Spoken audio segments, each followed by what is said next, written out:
Hello.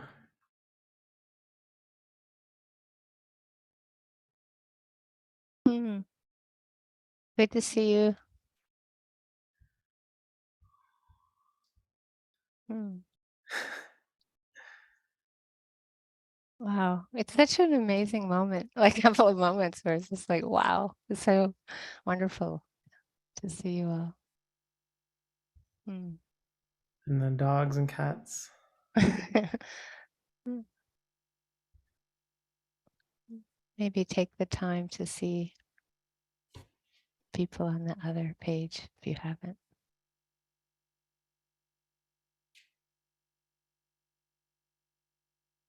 Hmm. There. Okay, good. Hmm.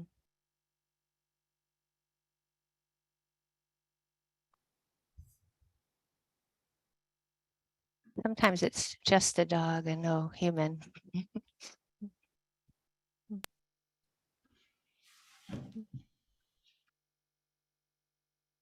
That's fun too. Oh. So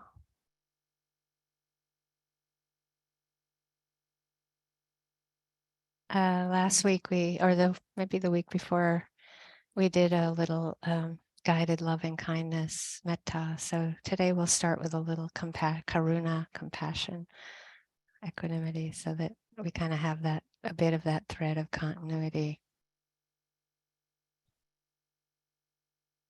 So just let your attention settle within your body, within your skin, but not necessarily just staying settled within totally. You might include the space around your body, the sounds coming and going. And often that sense of having sounds coming and going and body sensations coming and going kind of shift out of that sense of duality of inside, outside, or my body, your body. But just getting that sense of kind of a orchestra or listening to music, of listening by receiving the vibrations and textures of sounds coming and going by themselves.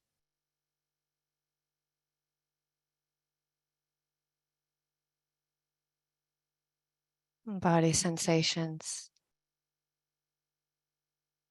vibrations, and textures coming and going by themselves.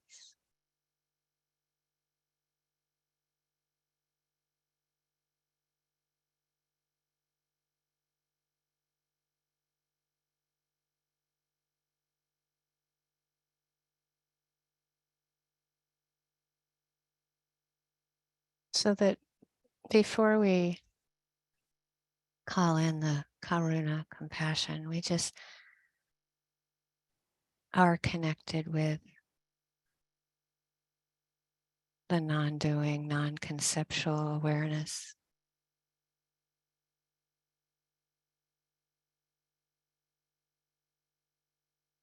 So often when we're receiving the sounds coming and going like music, we do get a sense that we don't have to do anything with the sounds, fix, manipulate, get something out of them or get rid of them.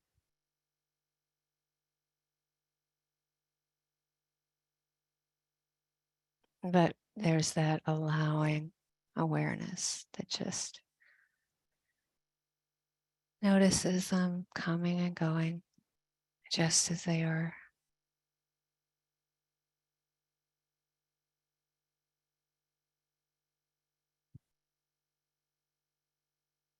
With less of the clinging on to the descriptions like car, bird.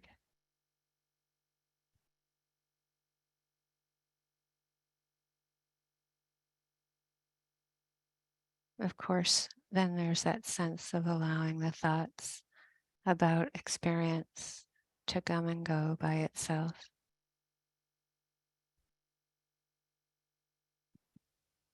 So it's like all part of the soundtrack, the music.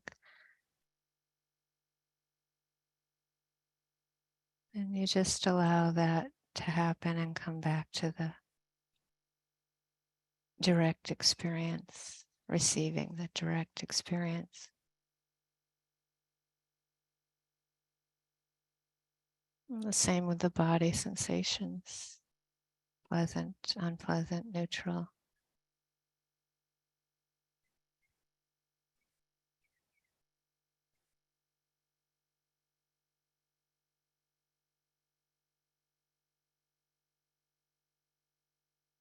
So often when we hear music, there are discordant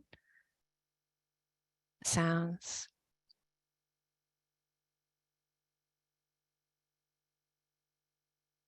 So with the pleasant, unpleasant, neutral, it's just including, including.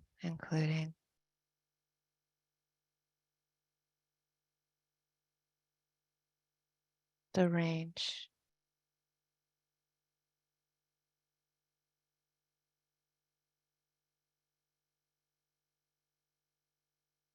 But of course, it's helpful sometimes to choose at times to anchor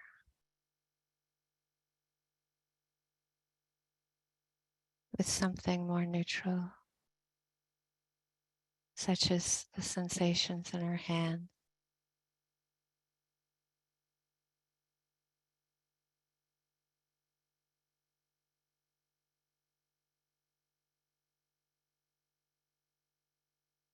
Or the movement of the breath.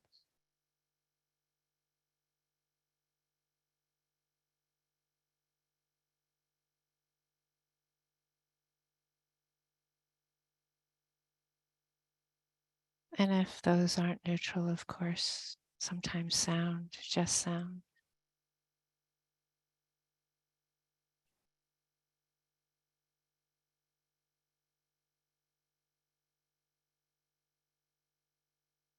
So we have that choice of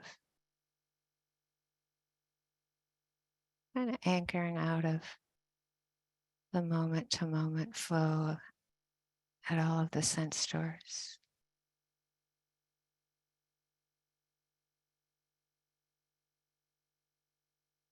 As a way to calm the attention, have more tranquility, ease, or solitude.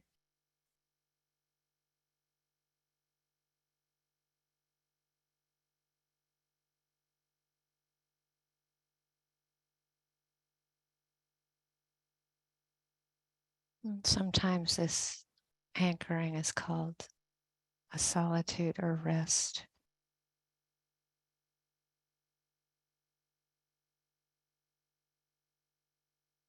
Just like a rest from all the vastness of change happening moment by moment.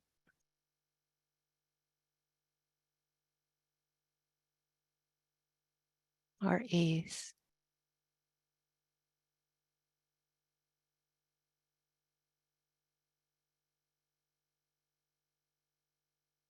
And this is meant to be strengthening.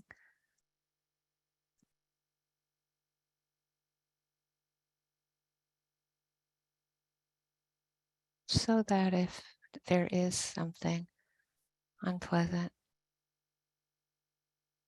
that appears at one of the sense doors, sounds, smells, tastes, body sensation.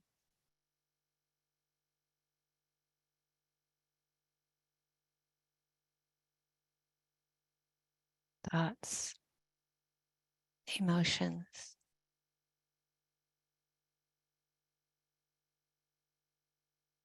sights.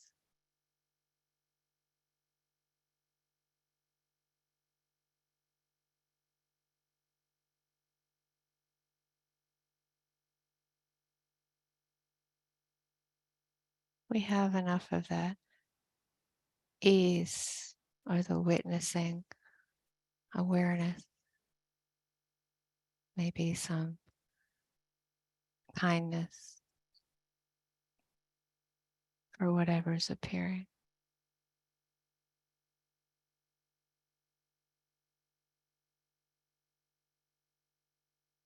That the attention can notice the unpleasant, right? Or notice any aversion or fear.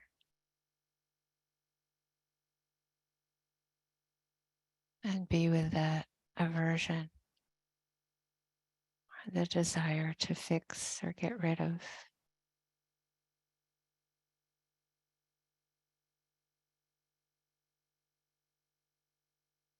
And of course, be aware of that, right? No need to resist, just to notice that as part of the soundtrack.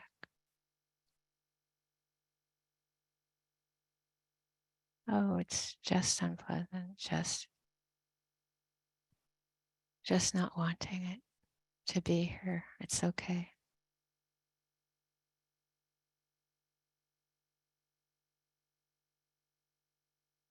And notice that come and go by itself.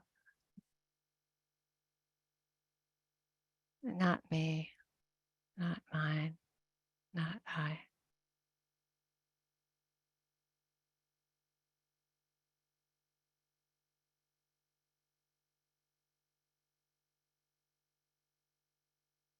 And sometimes it's helpful to know we have the choice of the awareness kind of tweaking back or opening up, that allowing of the unpleasant thoughts, body sensation, sounds, emotions. And noticing that the quality of the awareness can care about the pain.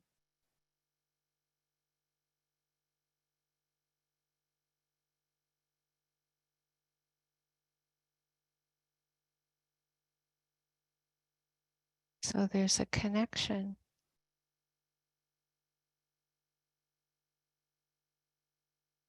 with the object of the awareness. But one isn't controlling. That's the wisdom part of compassion. We're not trying to control, fix, get rid of, forget. It's just that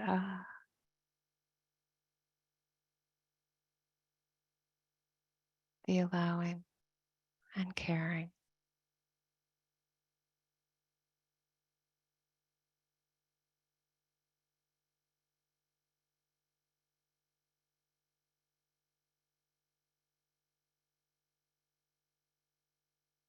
It can be such a relief.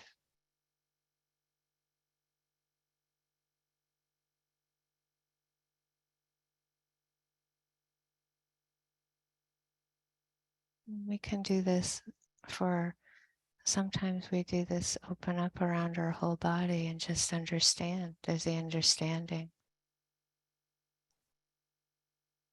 that there's pleasant, unpleasant, neutral. Just caring about our whole body or our whole being, including knowing itself, consciousness itself can be painful.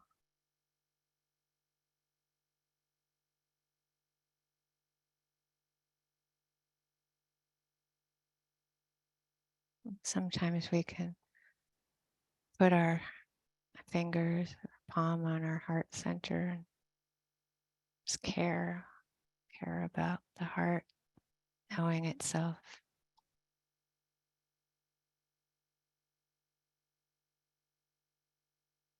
It's okay. Of course, it hurts sometimes.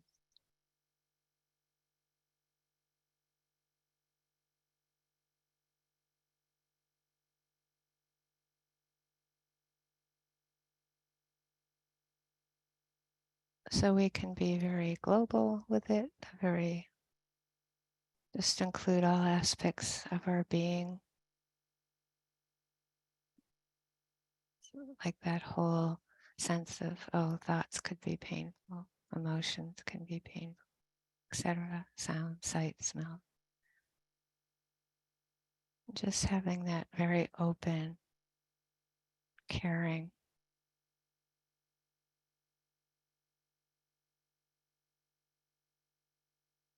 Or we can be very specific, a specific tightness in the neck or shoulder or burning.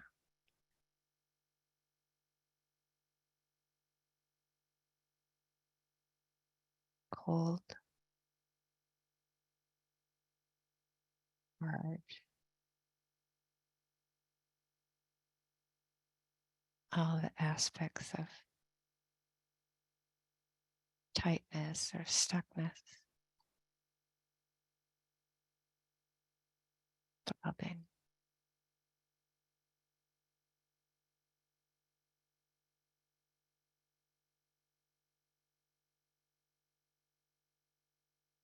And of course, we can open that up to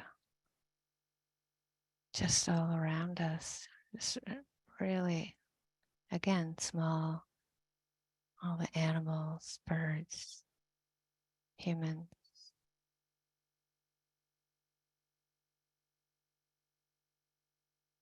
bearing, without controlling.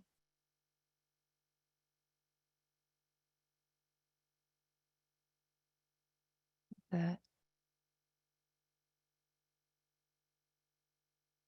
allowing for things as they are.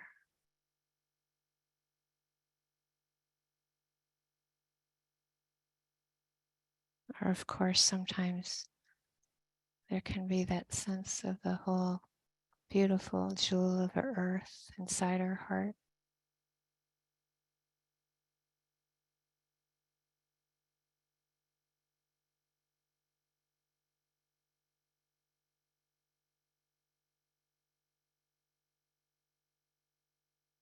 And knowing the goodness of caring about all the pain.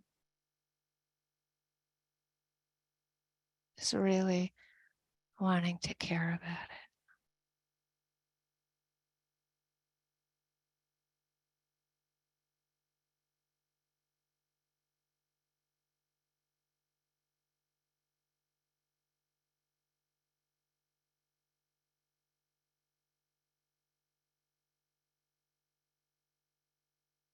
May we care about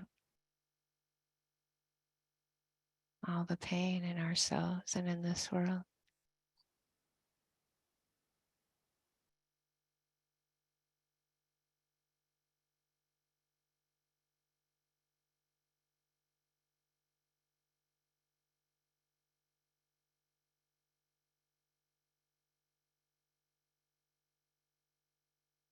And at any point, we can choose, of course, not to do compassion. We can, for now, right? We can be enough already, just shifting back to our moment to moment Vipassana, our anchoring.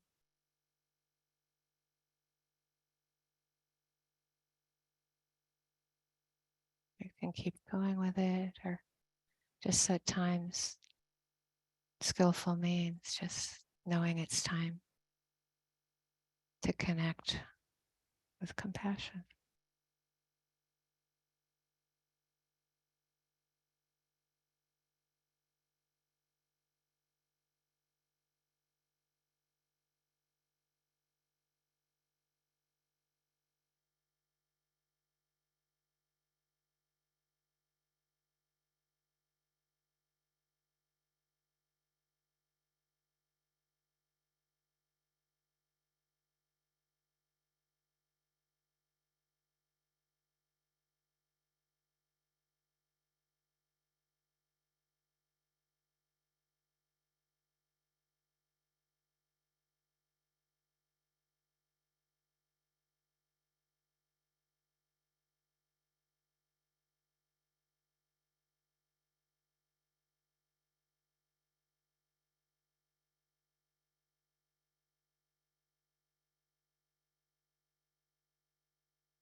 May we care about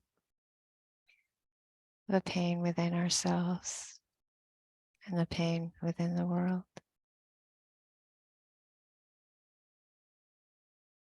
May we take care of ourselves happily while living on this earth. May we be peaceful with whatever is happening in our lives.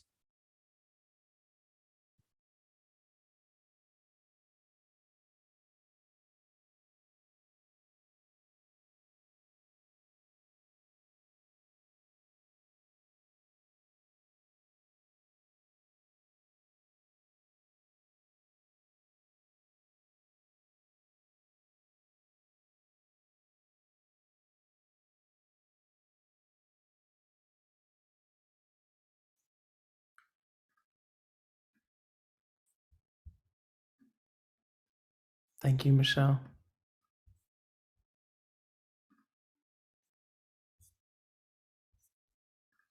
Mhm.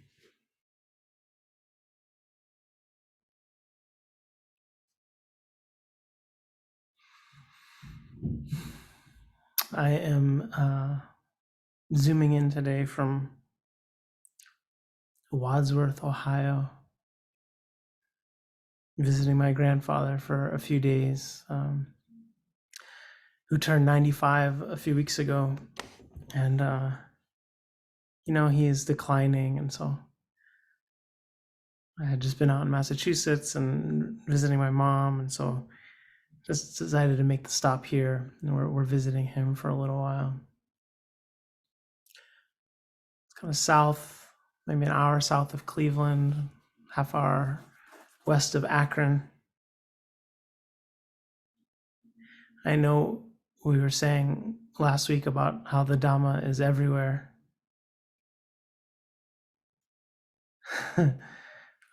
Sometimes I'm not totally sure that I have 100% faith in that perspective. I know, Michele. I know. No. Of course, it's everywhere, but there is something.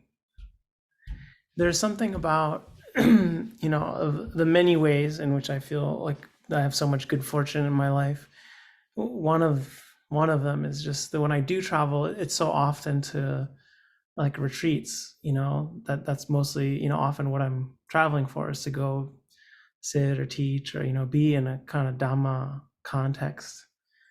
And just when that's not happening and I'm traveling just with myself as my Dhamma threshold connection, it's amazing to really be to see the responsibility of that and the possibility of that, and the just how taxing also it of course can be, of just feeling like when that support for that, the perspective doesn't feel like is around you so much, especially in the human realm, human world, that it takes a lot of energy to kind of and other things, probably more renunciation and carefulness, and all of the beautiful things that we try to cultivate in order to kind of like feel like there's that sense of maintaining it. And so there's just part of that is just the familial circumstances I find myself in, but also just the cultural reality here, where it's I don't know anywhere else in my life where I go and you go to a restaurant and most people have t-shirts with like weapons on them, and stars and stripes and symbols that are very intense. And it's like it's a very powerful and then of course just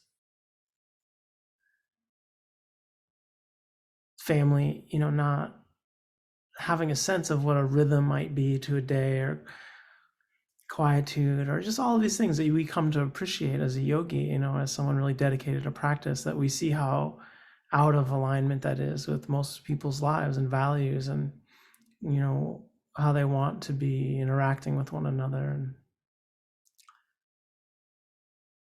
it's very hard in that context or I find myself, and I know this is true for others, like when we are having to kind of constantly be generating the sort of force field and the sense of Dhamma energy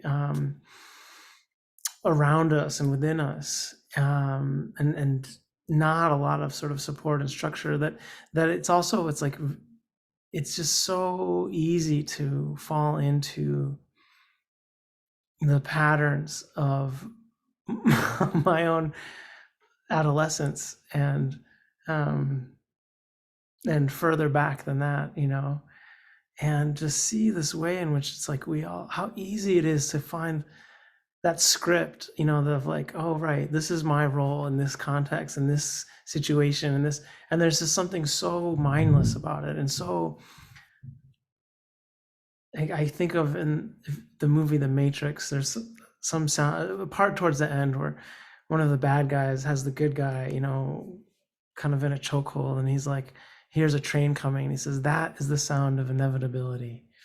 And he's so relieved by that, and I feel that it's like when I hear these thoughts, or I feel these patterns, kind of like just the naturalness of like behavior that's like so old, and so uh, it's such a formula where it's like, oh, that is the sound of inevitability right there, where you just see how powerful mindfulness is, to be able to like stop the inevitable, and find a way out of it, and find like a different, see that patterning, and not always have to get hooked into it. And um, fortunately, I find it enough, or there's enough space where it's like I can, there's a sense of responsibility around repair and connecting when things aren't so volatile.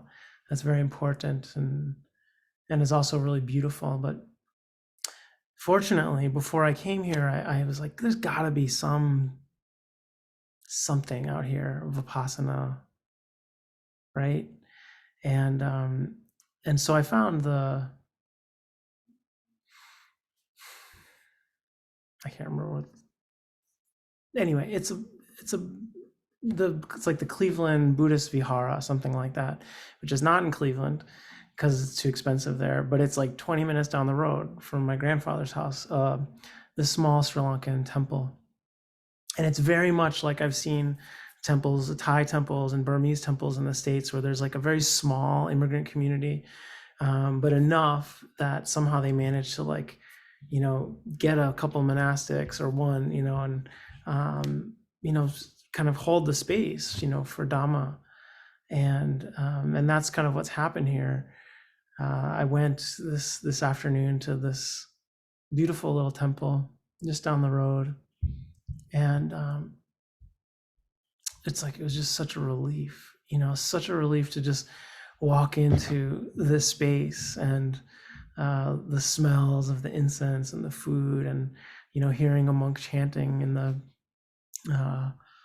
sala, and just like this relief of feeling like we don't actually have to always be defending the space ourselves, that there is some refuge. We know there's no refuge in the world in an ultimate way, but that when we find these places of refuge, these havens, these sanctuaries of Dhamma, just how wonderful it is, and what a relief it is. So they have an English language meditation thing on Sunday afternoons after like a kind of open visiting time. And so I thought I'd just go and sit with them, and it was just super lovely. He's, great monk, and who's been, assigned there. And he said, really, we don't have a very big Sri Lankan community at all, but it's enough. Their main temple's in Pittsburgh, and I know that can be a lonely life, for some of these monastics to kind of be out in some rural American town, and but really beautiful. A few folks from that community were there, and then a couple two, white, uh, non Sri Lankans came for the meditation program, and they said, they come every week, and I wasn't sure if they're probably, generally they're often like, maybe a few more young women and an older guy, and they just come every weekend to this practice space, and I was just like, you are so lucky you have this. Like I was trying to convey to them just like what a jewel this is, and what good fortune they have to have access to, real Dhamma and a real Dhamma space, and to just cherish it, and honor it and value it and learn. The one of the women there was speaking in Sinhalese to the monk, and she apologized. I'm like, what are you talking about? Like these guys should learn, start to learn some Sinhalese and start to feel like, what's the what is the cultural aspect of this? And at so many places I've gone in the States where, like there's a sort of small kind of mostly white, sitting group, and they might start sitting at an immigrant temple, from wherever, Thailand, Sri Lanka.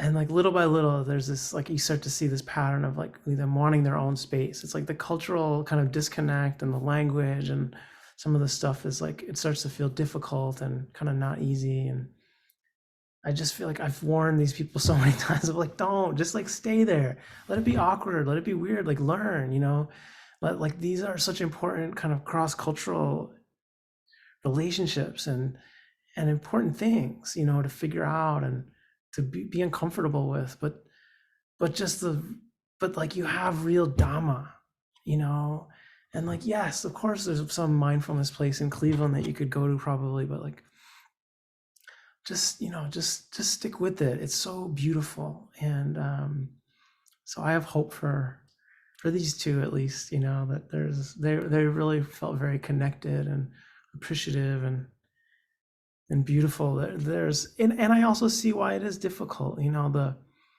format of the instruction period was very traditional, and not necessarily a lot of explanation. They did a chanting in the beginning. I wanted to just share with you all, if some of you will know parts of it, and you'll see why we don't offer it. I forgot how to use Zoom. Here we go. I know there's a share screen button somewhere. Doesn't seem to be where I think. Oh, there it is. Okay. In bright green.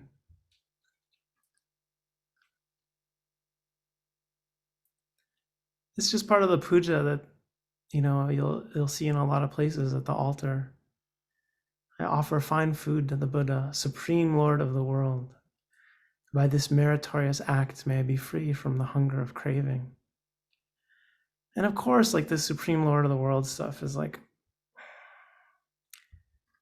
a little hard to swallow for many. And so we're careful with it, and we don't lead with it. But I thought I'd just do this short part of this little chanting just to also see how beautiful it is. And, sometimes we can wrestle the translation into something less evocative at times. Subhojanam aham dami udisa lokanayakam imina punya kamena vinayam kudacharakam supaniyam aham dami udisa lokanayakam imina punya kamena vinayam parilakakam supupakam aham dami udisa lokanayakam imina punya kamena vinayam amagandakam supadipam aham dami udisa lokanayakam Imina punya kamena vinayam mandakarakam sudupakam aham dami Buddhisalokanayakam Imina punya kamena vinayam visagandakam.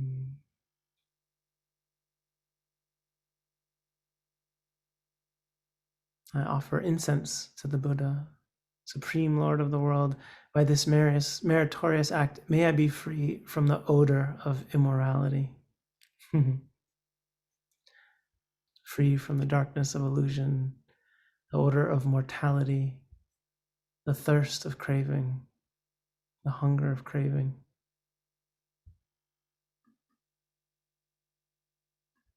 So beautiful. I at the end of when I was saying goodbye, and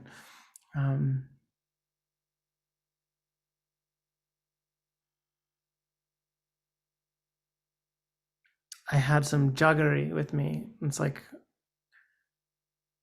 palm sugar and palm oil kind of mashed up together, and these little candies, and it's like monastics are allowed to eat those as medicine in the evenings after their noonday meal. So I left some there for him. He said, "Oh, where did you get jaggery?" And he said, it sounded like you couldn't find it around here. And I said, well, I'd just been in Boston, and I was at a Burmese restaurant there, and they do a whole import of a few very Burmese foods, and that was one of them. He was, I got the sense he was excited to have some jaggery soon. And so I had been just out to Boston, as I was, last week I was zooming in from Massachusetts, and I had told the folks at the Hollyhock retreat, a few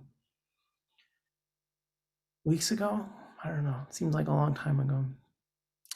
That my my mother had breast cancer a few years ago, and went through a long round of treatment, and just this kind of early winter, we found out that it had metastasized, and so she's kind of gone through a lot already, trying to figure out what to do about it, and how to go about what kind of treatment she wanted and where she wanted to do it. And I was in touch with her a lot during my retreat, this winter, my self retreat, and knew I had to come out to California for a retreat in the coming week, and so thought it was a good time to go visit before. So she's in her begun her treatment, and it's there's no cure for it, but she has a particular there's a particular genetic makeup of it that is very treatable in terms of a kind of long-term process. So there's a lot of expectation that this could go on for several years, and she could live quite a while at this point. But there is an understanding that she will basically be in treatment for the rest of her life. And it's of course very sobering and sad, and powerful in many ways. So she had decided to after a lot of information and process, that she decided to go to Boston for her treatments, which is like about an hour and a half drive from her, to the Dana-Farber Center out there in Brookline, or I think it's in Brookline. And so we went out last week to that area, and this area is amazing. It's sort of like in a dream. It's all like hospitals. it's hard to explain why it doesn't. And then there's like Harvard Medical School, and you're like all these places in one block. It doesn't feel real, because there's Brigham Young, or Brigham Women's, and there's uh, a bunch of hospitals, including Dana Farber, um,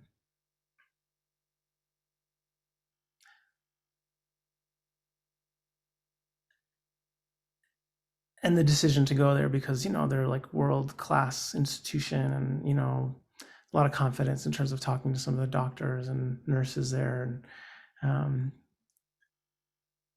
but it was amazing because it's still in Boston, and so the culture there has its own unique flavor. And I was like amazed at, like, you walk in and there's like, you'd have some of the like the people who check you in, or call you up for your blood work, or call you in to go to get your treatment or whatever. Like, you just have these people who are like so nice, and so wonderful and connected and warm. And then these people who are like so rude, like unbelievably rude and like gruff, and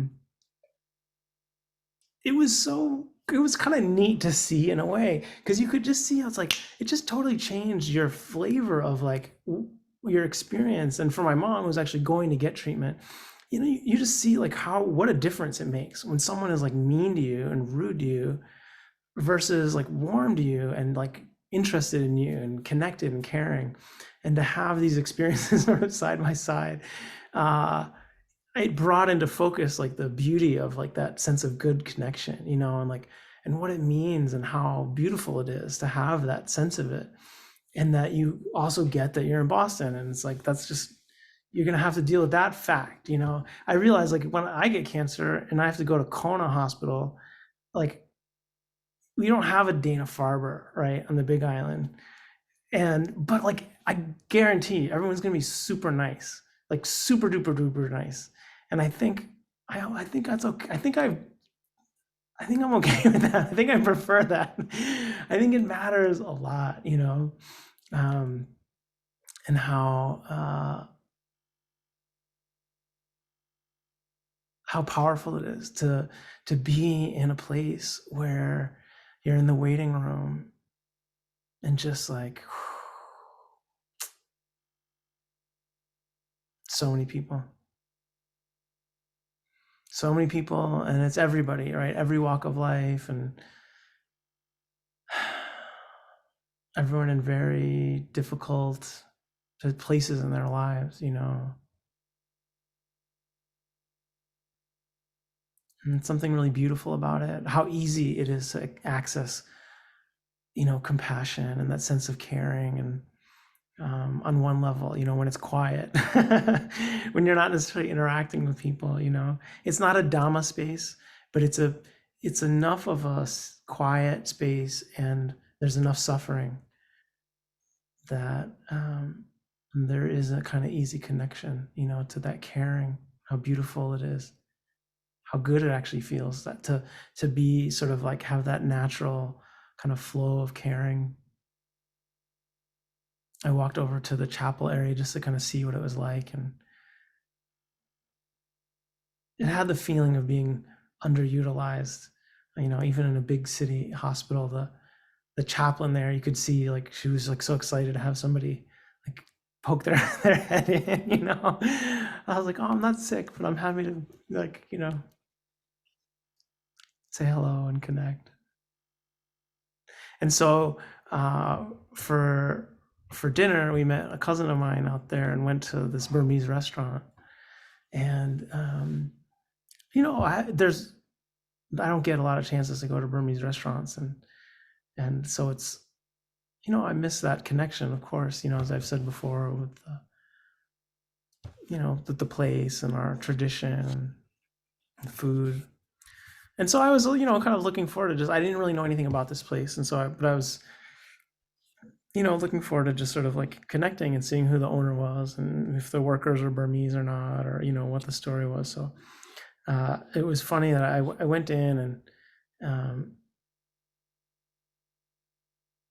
the owner was like a real grouch, and I was like, trying to, first of all, he was in the background. He wasn't even dealing with the person in the front, who wasn't Burmese. I was like taking the order, and he kind of came by. And at some point I was like, do you have, there's many great noodle dishes, but one is Shan Kao Sui. It's like a Shan noodle dish from Shan State. And, but the menu is all in English. And so I was like, is this Shan Kao Sui? And he was like, no, no, no, we don't have Shan Kao Sui. I was like, oh, okay. And I was like, well, where are you from? He's like, Shan State. I was like, oh, you're from Shan State? You don't have Shan Kao Sui? And he was like, we used to have it. And he like ran back, he went back into the kitchen. I was like, okay, well, there was my like, Burmese connection for the night. But little by little, I was like, maybe, every culture will have your grouches, it's fine. But I thought maybe he's also just spent a lot of time in Boston and it had rubbed off on him. But at some point I went back up. I kind of made a few attempts of just like, I'm going to try. I feel like I want to connect a little bit with this guy. And finally, at some point I was just like, when did you come here? 1989. And I was like, oh, so you are a generation 88, person. And he was like, yeah, he was in the,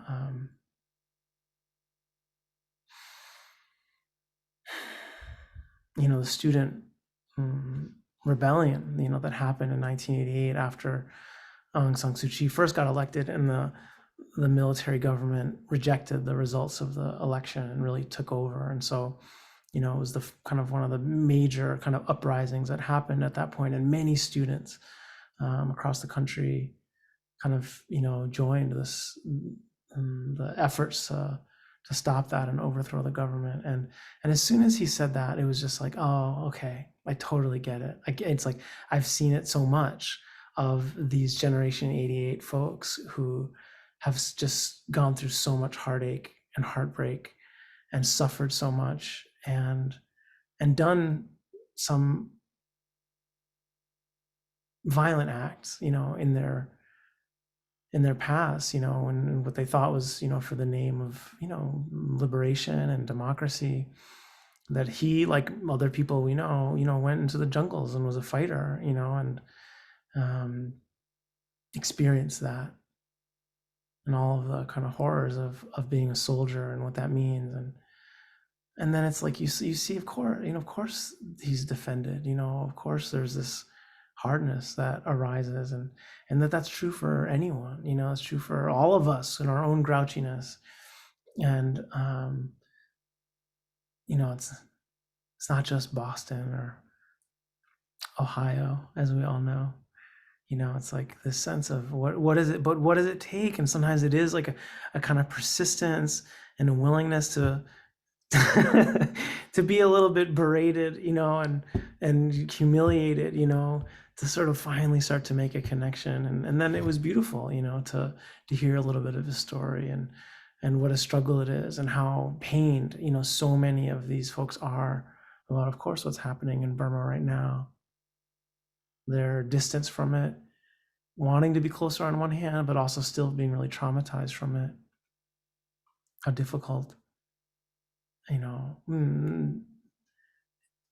heartbreaking. These aren't words that can describe the agony, that of course many people can feel, especially in these positions. And so for him to have even just a little bit of sense that I knew kind of what he was talking about, and understood something kind of more on just on the energetic level of that pain and the defensiveness,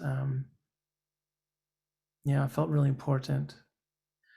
And so it's like, what is it, these moments where, what does it take to not fall into the patterns of inevitability, where we're just reactive to one another and we're just totally going on our intuitive hardness, or our patterns of behavior around, greed, hatred, and delusion that are protective in so many powerful, important ways to honor and recognize, but also keep those patterns going, and to cherish like any little moment that we have where we can cut through it, even just for a minute, even just with one person, even with ourselves, how hard that is, but how important it is to recognize the value of that any moment where the inevitable isn't what happens, where we actually break out of a cycle and we find a space of connection, of caring, of love, of patience.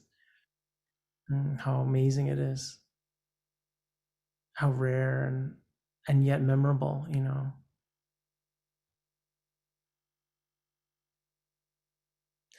And so we did this on the Hollyhock retreat. I wanted to do this today with the ending with, one of the things that I met I met the doctor at some point on Zoom before, but this time I, met him in person. And, it's very,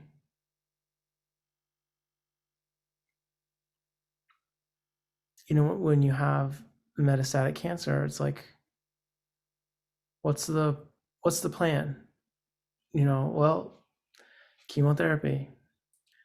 And we evaluate, every 3 months. And it's like, okay, well, what do we do if it's working? Well, we keep going, because it's working. And well, it's like, well, what do you do if it's sort of staying the same? Well, we keep going because we obviously need more of it, And well, what do you do if it's not really working? It's like, oh, well, we keep going. It's like you add more, like, because you need more. And that's the plan. It's like you either are going to get more chemotherapy or you're going to get more chemotherapy forever. And like that's the medicine. And because when I was going through this the first, a few months ago with my mom, it's like, I was like, that's a little bit like metta practice. It's like, oh, well, if it's working, keep going, and if you're not really sure if it's working, it's like, well, you keep going, you add more. And if it's not working, you fucking double down, it's like you really need more, actually, and I feel like there's a goodness in that that I at least appreciate. And I think that I think is important to see that it's like there's no stopping. There's no chance that you get off of the metta treatment. Like that's it. This is a lifetime treatment, and you might not always like it. You might not always like appreciate it, but it's good for you, and it's gonna and it's gonna save you. And that's the good part about the metta is it actually can save you. And that it actually does feel good. No, there's times where we might resist it, of course. And so what I wanted to start doing was actually the fullest metta chant that we know in terms of our tradition, our lineage. And to just start doing that. I know over the years we've been adding kind of a little bit more to the metta chant, a little bit more. And there were things that sort of were getting cut out of it. And a lot of it had to do with keeping it to 2 pages because we needed to print things. But now we don't need to print anything because we're on Zoom and there's no pages don't exist. They aren't real. They're a mental construct. And so we can do a full metta chant at this point and you don't need to print it and it doesn't matter. So we're going to feel good about we're like upping the dosage. Okay, people, that's what's happening here. And it seemed like a good way to end our time together today was to do this little bit longer metta chant together. So you can all unmute yourselves. Of course, many of you will be familiar with all of it or some of it. Most of it is similar to what we've been doing. And I will share the screen and we'll do our metta chant together.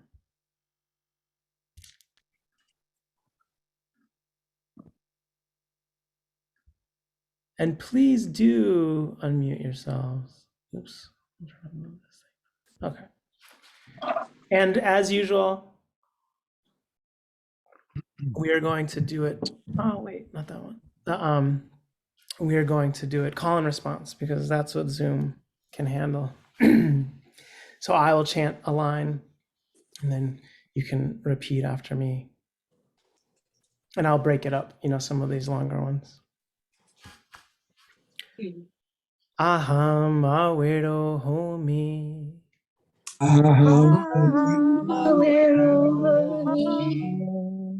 Abhyapajo homi.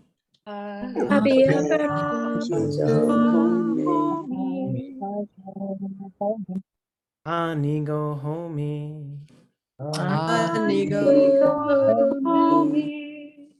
Sukiyatanam pariharami.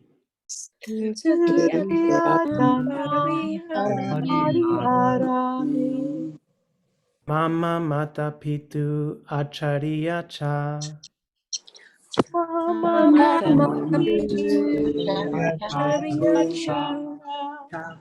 Nyatimita cha sabramacharino cha.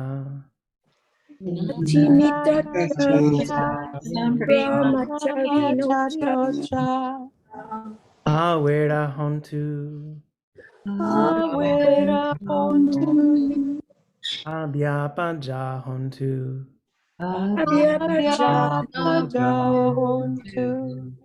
Aniga hontu. Sukiyatanam pariharantu.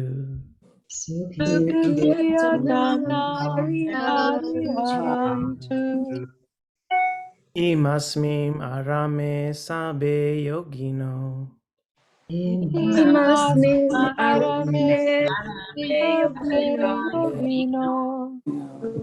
Awera hontu.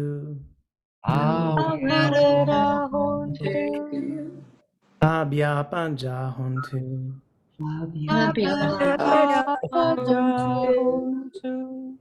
Aniga hontu. Sukiyatanam pariharantu.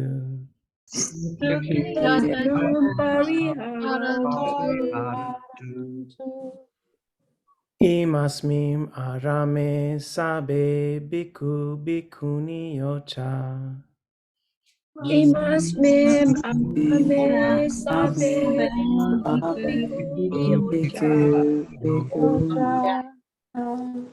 Upasaka upasika yocha.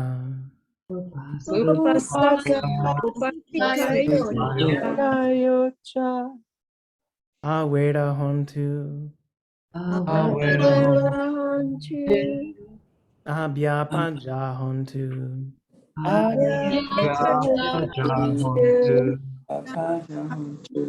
Aniga hontu. Sukiyatanam pariharantu.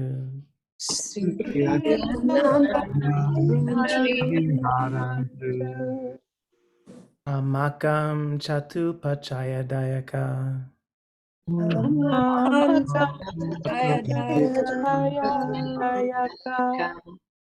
Awera hontu. Abhyapaja hontu. Aniga hontu.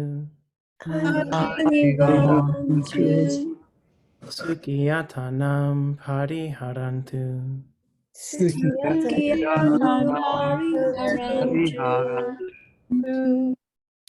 Amakam araka dewata.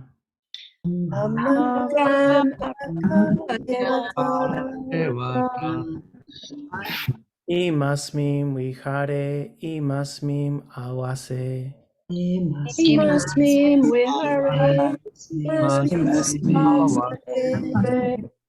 Imasmim arame araka dewata.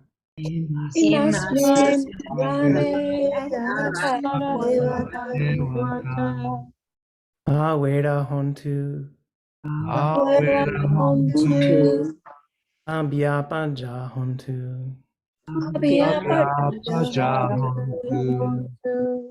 Aniga hontu. Sukiyatanam pariharantu.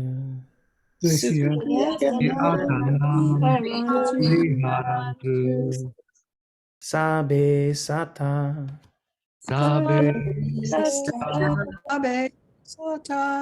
Sabe pana.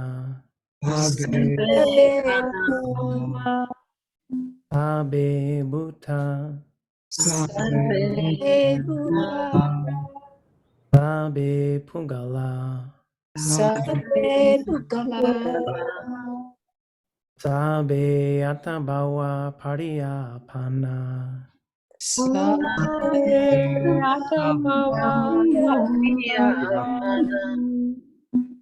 Saba Itio, Sabe Purisa,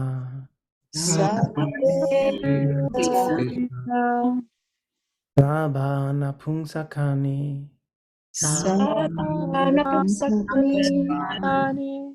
Sabe Wana, Sabe Arya, Sabe Anarya,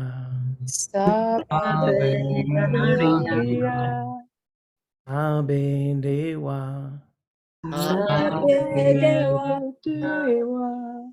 Sabe Manusa,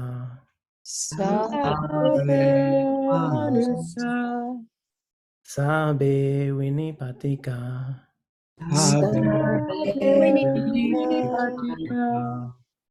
Sawera Hontu,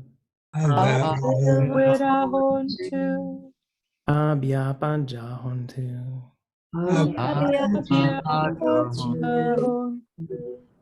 Aniga Hontu,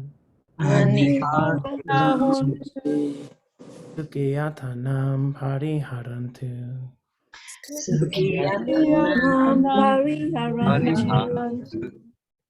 Dukkha Muchantu,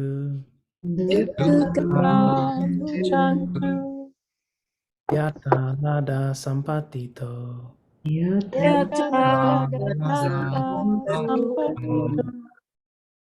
Mawigachantu, Kamasaka,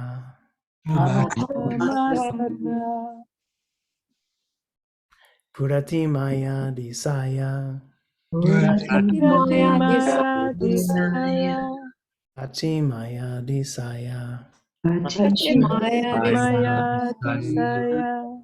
Uttaraya Disaya, Dakinaya Disaya,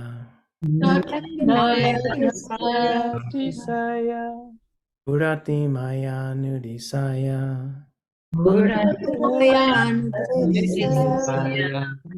Pachi Maya Nudisaya,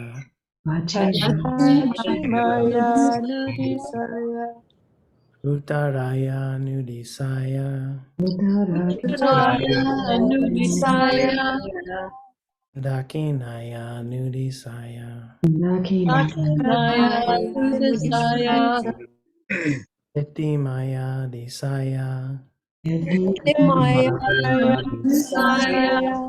Upari Maya Disaya,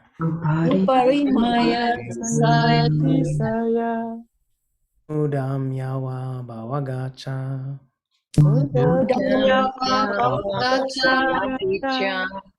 Nado Yawa Avichito,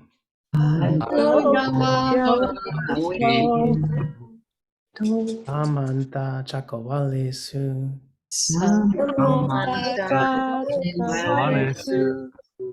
Ye Satapata Vichara,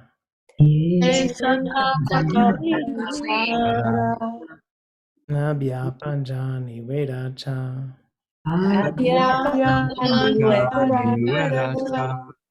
Nidukacha Nupadawa,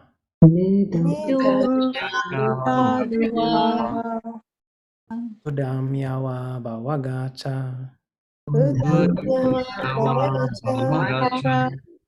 Nado Yawa Avichito,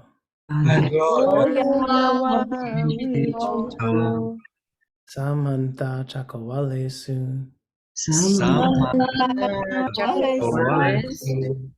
Ye Satau Dakechara, Nabya Panjani Vedacha,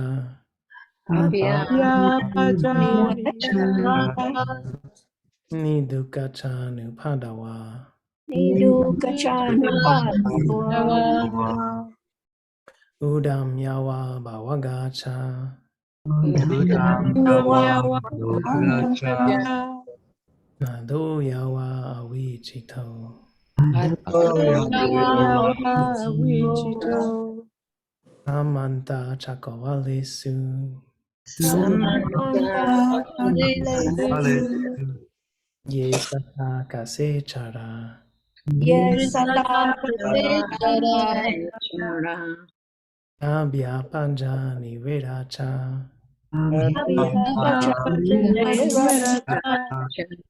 Nidukachanu padawa. Udam yawa bawagacha. Nado yawa awichito. Samanta chakawalesu.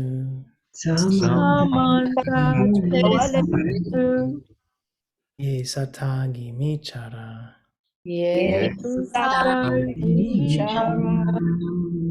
Abhya panjani viracha.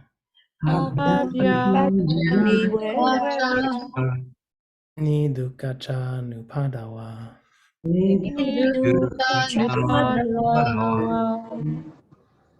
Imaya damanu dhamma pati patiya.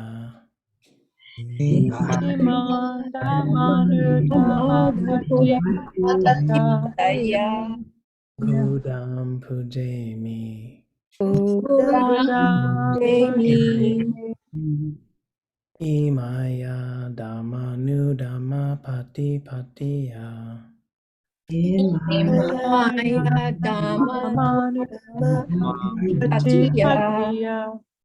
Dhammam pujemi.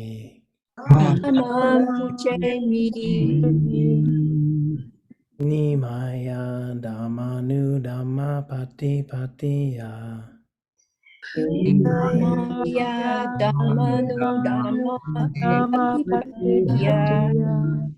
Sangam pujemi.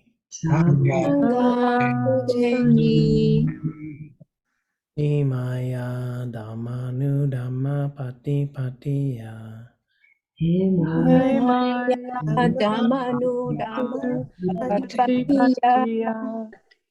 Mata pitaro pujemi.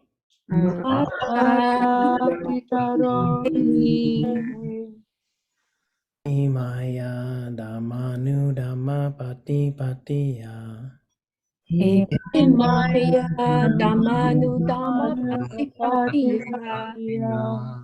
Acharya pujemi.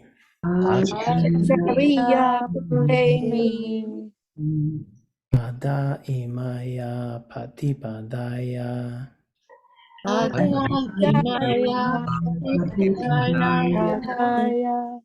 Jaramara namha parimuci sami.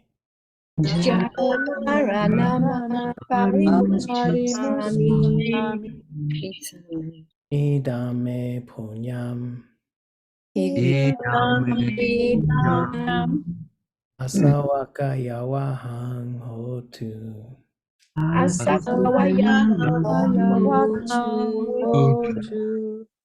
Idame silang. Magapala nyanasa.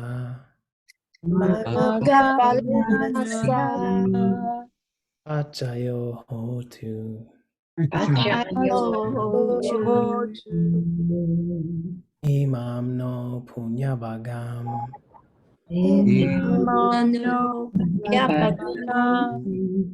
Sabasatanam dema.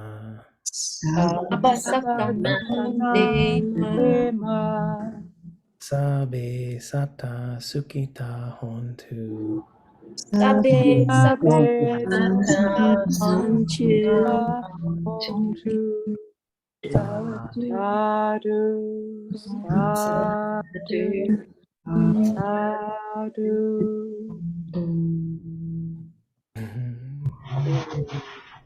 Wonderful, everybody.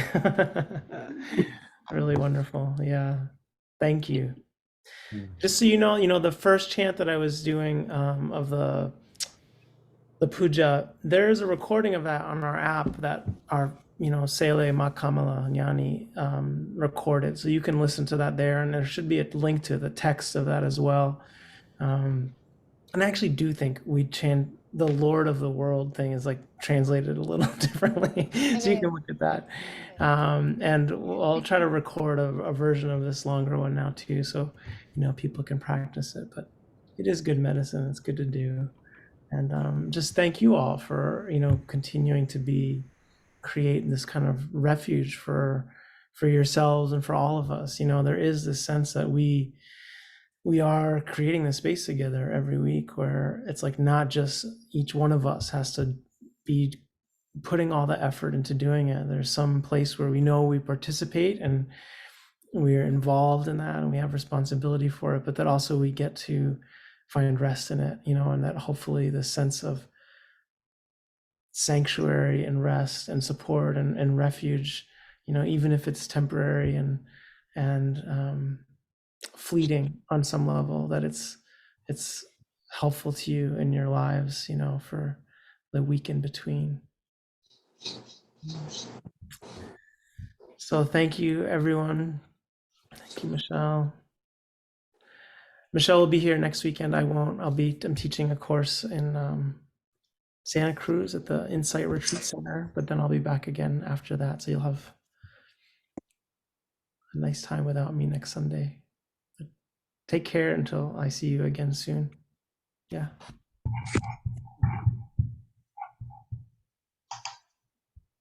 Good luck. Have a good week. Good luck. Thank you.